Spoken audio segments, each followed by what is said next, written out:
సావిత్రిబాయి పూలే వర్ధంతి సందర్భంగా Janata foundation founder Dasari Prasad ఆధ్వర్యంలో పూలే దంపతులకు ఘన నివాళులు అర్పించారు. జనతా ఫౌండేషన్ వ్యవస్థాపకులు దాసరి ప్రసాద్ మాట్లాడుతూ మొట్టమొదట మహిళా టీచర్, పేద బడుగు బలహీన వర్గాల ఆశాజ్యోతి శ్రీమతి జ్యోతిరావు పూలే గారి ఆశయ సాధన కోసం జనతా ఫౌండేషన్ పనిచేస్తుందని అన్నారు.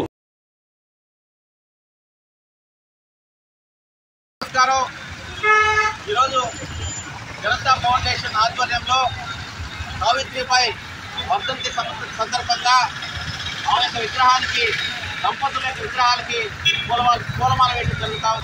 తన జీవితం మొత్తం మహిళల సాధికారిత కోసం ఈ దేశంలో చెప్పినటువంటి పాఠశాలను ప్రారంభించి అనేక అవమానాలకి ఎదురయ్యి అనేక వర్గాల వారు మహిళలకు చదువు చెప్తేనే నేరమనేటటువంటి రోజుల్లో ఆమె జ్యోతిరావు పూలే యొక్క సహకారంతో ఈ దేశంలో బడుగు బలహీన వర్గాల కోసం చదువు చెప్పడం జరిగింది.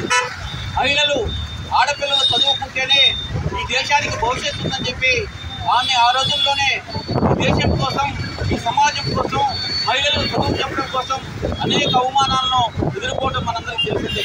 అటువంటి మహనీయుల యొక్క వర్ధంతులను గుర్తుపెట్టుకోవాలని చెప్పి జనతా ఫౌండేషన్ ఆధ్వర్యంలో ఈరోజు ఆమె యొక్క వర్ధంతి సందర్భంగా పూలే యొక్క దంపతులకు మాల వేసి వాటిని గుర్తు చేసుకోవడం జరుగుతూ ఉంది.